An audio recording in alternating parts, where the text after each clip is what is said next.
Hello दोस्तों, नमस्कार। Political science learning में आप सभी का स्वागत है। हम लोग यूजीसी नेट पॉलिटिकल साइंस के प्रीवियस ईयर्स के क्वेश्चन सॉल्व कर रहे हैं। आज हम लोग वेस्टर्न पॉलिटिकल थॉट के पीवाईक्यू सॉल्व करेंगे। ये हमारा वेस्टर्न पॉलिटिकल थॉट के पीवाईक्यू का पार्ट 2 वीडियो है। पार्ट 1 वीडियो हमारे चैनल में अपलोड है, उसको आप लोग जाकर देख सकते हैं। आइए देखते हैं आज का जो हमारा पहला क्वेश्चन है वो क्या है। पहला क्वेश्चन है, apology is a dialogue written by Plato, which among the following are the characters of this dialogue. तो अपोलॉजी जो प्लेटो के द्वारा लिखी गई है उसमें इनमें से कौन से कैरेक्टर्स हैं? Socrates, Crito, Socrates, Polemarchus, Socrates and his accusers, या सोक्रेटिस और प्लेटो। तो अपोलॉजी में जो कैरेक्टर है वो है सोक्रेटिस और उनके एक्यूजर्स जो है, ठीक ना। तो अपोलॉजी ऑफ सोक्रेटिस जो लिखी गई है प्लेटो के द्वारा लिखी गई है, ये सोक्रेटिक डायलॉग है जिसमें सोक्रेटिस जो है तो सेंट्रल कैरेक्टर्स के रूप में कार्य करते हैं, ठीक। इसमें से सोक्रेटिस जो है तो इस डायलॉग में सेल्फ डिफेंस के लिए जो उनके ऊपर चार्जेस लगाए जाते हैं उसके लिए वो अपने सेल्फ डिफेंस में ये डायलॉग करते हैं। और ये जो ट्रायल हुआ था 399 बीसी में हुआ था। इनके ऊपर चार्जेस लगा था कि ये जो है तो यूथ को करप्ट कर रहे हैं, साथ साथ जो सिटी के द्वारा गॉड्स को रिकॉग्नाइज किया गया है उनको भी वो नहीं मान रहे, वो अदर्स गॉड डायमोनिया को जो है तो नोवेल्स के रूप में एक्सेप्ट कर रहे हैं, ठीक। तो इस वजह से उन पर चार्जेस लगाया गया था और ये बुक लिखी गई है प्लेटो के द्वारा। नेक्स्ट क्वेश्चन है, which of the following book is not written by Machiavelli.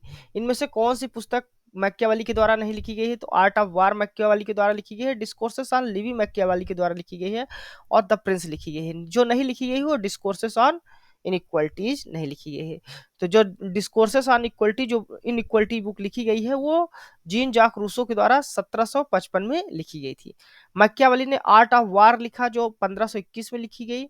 Discourses on Levi जो लिखा 1532 में लिखा पब्लिश हुई थी, और द प्रिंस जो बुक है वो भी 1532 में पब्लिश हुई थी।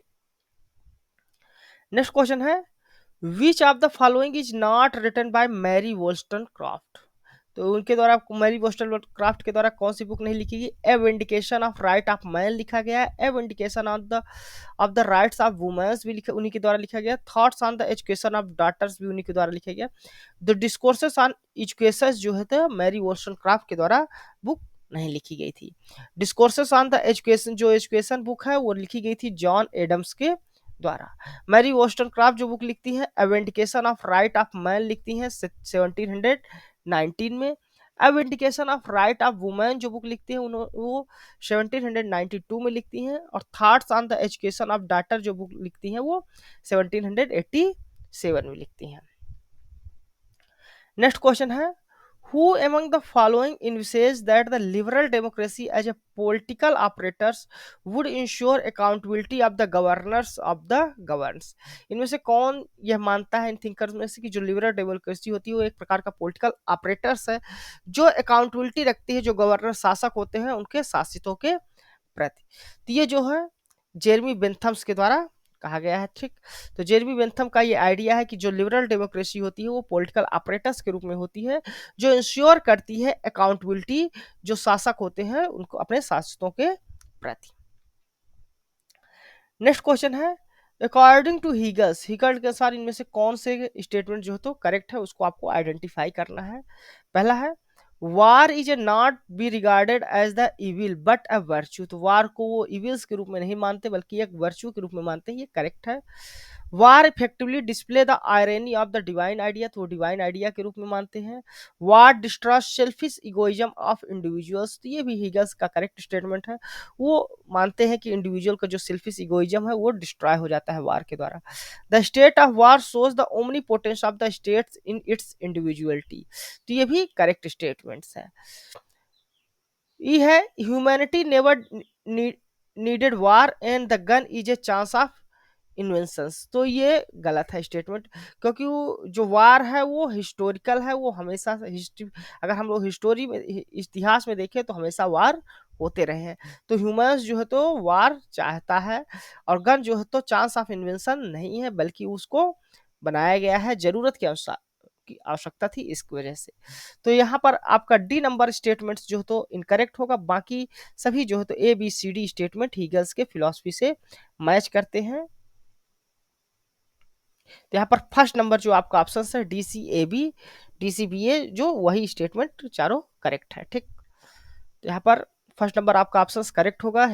हीगल्स जो है तो वार को इविल्स नहीं मल्टी वर्च्यू मानते हैं, वो इसको irony of the divine area भी आइडिया भी मानते हैं। ठीक ना, वो मानते हैं कि जो सेल्फिश इगोइज्म है इंडिविजुअल्स का, वो डिस्ट्रॉय होता है वार के द्वारा, और वार को वो पॉजिटिव मूवमेंट्स के रूप में देखते हैं। नेक्स्ट क्वेश्चन है which of the following are correct, इनमें से करेक्ट कौन सा है। Hannah Arendt the post modern condition book नहीं लिखे, ये लुटार्ड के द्वारा लिखा जाता है। जैक्स डेरिडा बुक लिखते हैं द पोस्ट कार्ड, ये सही है। फ्रेंड्स फैनन बुक लिखते हैं the rest of the earth, ये भी सही है। एंटोनी ग्रामसी द ह्यूमन कंडीशन नहीं लिखते, बल्कि ये अन्ना हारेंट के द्वारा लिखा जाता है, तो ये भी इनकरेक्ट मैच है। केवल यहाँ पर बी और सी जो आपका है करेक्ट है, तो यहाँ पर करेक्ट आंसर जो ऑप्शन होगा वो सेकंड नंबर ऑप्शन आपका करेक्ट होगा। द पोस्ट मॉडर्न कंडीशन जो लिखी जाती है बुक, वो जीन फ्रांसिस लियोटार्ड के द्वारा 1779 में लिखी जाती है। द पोस्ट कार्ड जो है वो लिखा जाता है post card from Socrates to Freud and beyond, जो लिखी जाती है बुक जैक्स डेरिडा के द्वारा लिखी जाती है, 1980 में लिखी जाती है। The rest of the earth book लिखी जाती है फ्रेंड्स फैनन के द्वारा 1961 में, और द ह्यूमन कंडीशन जो बुक लिखी जाती है वो अन्ना हरेंट के द्वारा लिखी जाती है 1958 में। नेक्स्ट क्वेश्चन है, यहाँ पर दो लिस्ट दी हुई है, एक लिस्ट में आपको बुक्स या वर्क्स दिए हुए हैं, और लिस्ट जो सेकंड है उसमें उसके थिंकर्स दिए हुए हैं, तो आपको करेक्टली मैच करना है। Representative government JS. मिल के द्वारा या जॉन स्टुअर्ट मिल के द्वारा। Outline of the philosophy of right जो है तो हीगल्स के द्वारा लिखी जाती है, तो फ्रेडरिक हीगल्स हो गए। जर्मन आइडियोलॉजी बुक लिखी जाती है, ये कार्ल मार्क्स के द्वारा लिखी जाती है, और लेटर ऑन टॉलरेशन जो लिखा जाता है वो जॉन लॉक के द्वारा लिखा जाता है। तो ए का सेकंड होगा और बी का फर्स्ट होगा। ठीक, तो यानी सी का फोर्थ और डी का थर्ड, यानी फर्स्ट नंबर आपका ऑप्शन जो है तो यहाँ पर करेक्ट होगा।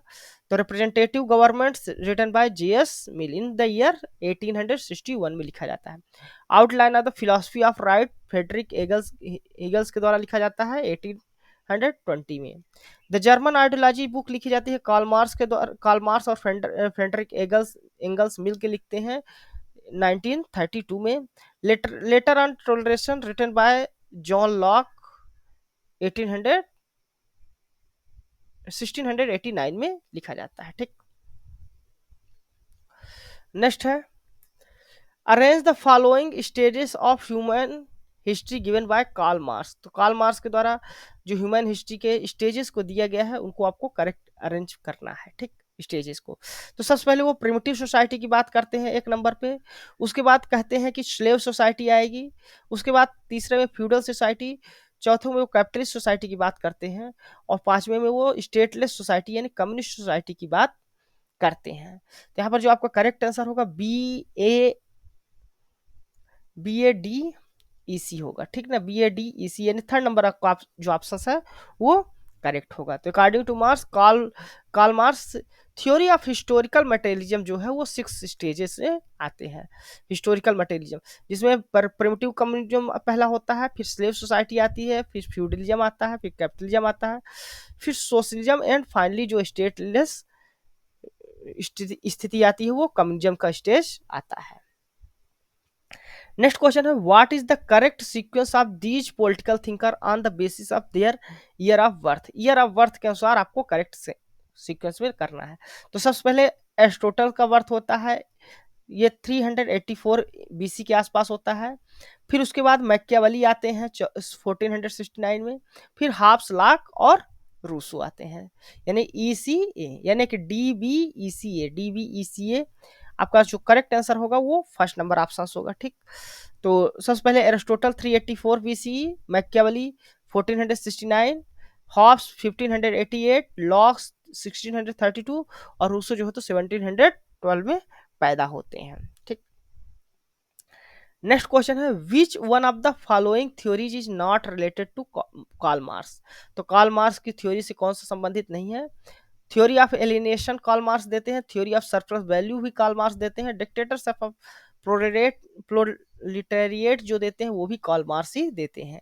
Origin of family private property and जो स्टेट्स है ये बुक है उनके फ्रेंड फ्रेडरिक एंगल्स की, तो ये कार्ल मार्क्स से संबंधित नहीं है, बाकी तीनों जो तो थ्योरीज क्या है कार्ल मार्क्स से संबंधित है। तो यहाँ पर करेक्ट आंसर होगा fourth number option, origin of family private property और द स्टेट कार्ल मार्क्स से संबंधित नहीं है, ये संबंधित है फ्रेडरिक एंगल्स के जो 1884 में ये बुक पब्लिश होती है। ठीक, नेक्स्ट क्वेश्चन है, who among the following stated that life is a perpetual and restless desire for power after power that seized only in death। तो इनमें से किसका मानना है कि जो डिजायर होती है पावर के लिए, शक्ति के लिए जो इच्छा होती है वो एक परपेचुअल है और रेस्टलेस है, और ये केवल तभी समाप्त होती है जब व्यक्ति की मृत्यु हो जाती है। तो ये थॉमस हॉब्स जो है तो ह्यूमन नेचर्स के बारे में जब बात करते हैं तो वहां पर ये चीज कहते हैं। तो ये स्टेटमेंट जो रिलेटेड है वो थॉमस हॉब्स से रिलेटेड है। थॉमस हॉब्स का मानना है कि जो स्टेट ऑफ नेचर होता है उसमें जो इंडिविजुअल्स होता है या ह्यूमंस होता है उसके अंदर डिजायर होती है पावर को एक्वायर करने के लिए, और हमेशा वह दूसरों पर डोमिनेट करके रहना चाहता है, दूसरे के ऊपर आधिपत्य जमा के रहना चाहता है। तो इस प्रकार वो देखें तो जो थॉमस हॉब्स है वो ह्यूमंस नेचर्स के निगेटिव व्यू पॉइंट रखते हैं। नेक्स्ट क्वेश्चन है, who among the following road the art of war. जो आर्ट ऑफ वार बुक है वो किसके द्वारा लिखी गई थी, तो ये मैकियावेली के द्वारा लिखी गई है। ठीक ना, आर्ट ऑफ वार जो बुक है निकोलो मैकियावेली के द्वारा लिखी गई थी 1521 में। नेक्स्ट क्वेश्चन है, which of the following aspects have been defended by J S Mill. तो जेएस मिल किसको किन चीजों को डिफेंड करते थे, राइट्स ऑफ वुमेन्स, तो वुमेन्स के राइट्स को वो डिफेंड करते थे, वो कहते थे कि वुमेन्स के राइट्स जो तो प्रिजर्व कर किए जाने चाहिए। फिर बेंथम्स यूटिलिटेरियन इन टोटो, यानी बेंथम्स की जो यूटिलिटेरियन फिलॉसफी है उसको ज्यों का त्यों जो तो अडाप्ट कर लेते हैं, तो नहीं बल्कि उसको मॉडिफिकेशन उसमें कुछ मॉडिफिकेशंस करके उसको अडाप्ट करते हैं। तो सेकंड जो है तो जेएस मिल्स नहीं डिफेंड करते, फर्स्ट को सपोर्ट करते हैं। ठीक है, मैरिड वुमेन्स प्रॉपर्टी बिल्स को भी जेएस मिल्स सपोर्ट करते हैं, पैट्रियार्की को वो सपोर्ट नहीं करते, यानी कि यहाँ पर ए और सी आपका करेक्ट होगा, बी डी गलत होगा। तो यहाँ पर आपको करेक्ट आंसर फाइंड करने तो ए और सी स्टेटमेंट आपका करेक्ट होगा। ठीक, तो ए और सी यहाँ पर सी ऑप्शन कर लीजिए, तो सी ए और सी फोर्थ नंबर जो आपका ऑप्शन है वो करेक्ट होना चाहिए। ठीक, नेक्स्ट, तो ए सी आपका करेक्ट आंसर होगा। ठीक ना, फोर्थ नंबर ऑप्शन। एक्सप्लेनेशन देख ले तो right of women's and married women's property bills जो है वो डिफेंड किया जाता है जेएस मिल के द्वारा। नेक्स्ट क्वेश्चन है, which of the following statement about the Hegel's are true. तो हीगल्स के बारे में इनमें से कौन से स्टेटमेंट करेक्ट है आपको फाइंड आउट करना है। State is a March of the God on earth, तो हीगल्स का मानना है कि स्टेट जो है तो मार्च ऑफ द गॉड है अर्थ पर। ठीक, Hegel's regarded women as a inferior with less reasoning ability, तो ये भी हीगल्स मानते हैं कि जो वुमेन्स होते हैं वो वुमेन्स के मैंस के रीजनिंग के तुलना में उनके पास लेस कैपेबिलिटीज होती है, लेस एबिलिटीज होती है। Hegel rejected the concept of civil society, नहीं रिजेक्ट नहीं करते बल्कि वो कॉन्सेप्ट ऑफ सिविल सोसाइटी देते हैं हीगल्स, उसका सपोर्ट करते हैं। Hegel does not believe in war, नहीं वार पर वो बिलीव करते हैं बल्कि उसको डिवाइन आइडिया भी मानते हैं वो वार को। तो यहाँ पर सी और डी आपके स्टेटमेंट इनकरेक्ट होंगे और ए और बी करेक्ट होंगे, यानी कि जो करेक्ट आंसर होगा फोर्थ नंबर आपका ऑप्शन होगा ए और बी। तो हीगल्स जो तो स्टेट को मार्च ऑफ गॉड मानते हैं अर्थ में, वो अपनी बुक लिखते हैं द फिलोसफी ऑफ राइट्स, उसमें वो कहते हैं womens are capable of education बस बट नॉट जो तो उनकी जो एक्टिविटीज होती है यूनिवर्सल फैकल्टीज के डिमांड्स के अनुसार नहीं होती, वो लेस कैपेबल होते हैं फिलोसफी और एडवांसेस जो साइंस होते हैं उनमें अगर देखा जाए तो। नेक्स्ट क्वेश्चन है, arrange the work of Hannah Arendt in ascending order. तो अन्ना हरेंट के कुछ यहाँ पर बुक्स दी हुई है उनको असेंडिंग आर्डर्स में लिखना है। तो ओरिजिन ऑफ टोटलिटेरियन जो लिखा जाता है और 1950 में लिखा जाता है, ह्यूमन कंडीशन 1953, ऑन रेवोल्यूशन 1963 में लिखते हैं और ऑन वायलेंस 1917 में। तो यानी ये यही जो क्रम दिया हुआ है वो करेक्ट है, यानी ए बी सी डी आपका होगा। तो देख लेते हैं detail explanation. The origin of totalitarian जो लिखा जाता है 1951 में लिखा जाता है। ठीक ना, द ह्यूमन कंडीशन बुक लिखी जाती है 1953 में, ऑन रेवोल्यूशन 1963, ऑन वायलेंस 1970 में बुक लिखी जाती है। ठीक ना, तो धन्यवाद दोस्तों, ये था हमारा वेस्टर्न पॉलिटिकल थॉट का पार्ट 2 वीडियो प्रीवियस ईयर का क्वेश्चंस का एनालिसिस। ये वीडियो आपको कैसा लग रहा है वो आप अपने कमेंट्स के माध्यम से हमें ज़रूर बताइएगा। साथ ही साथ आप हमारे भी इस वीडियो को लाइक करें, हमारे इस चैनल को सब्सक्राइब कर लें ताकि जो इस तरह की आने वाली वीडियोज़ हैं वो आपको बराबर मिलती रहें। धन्यवाद, थैंक यू।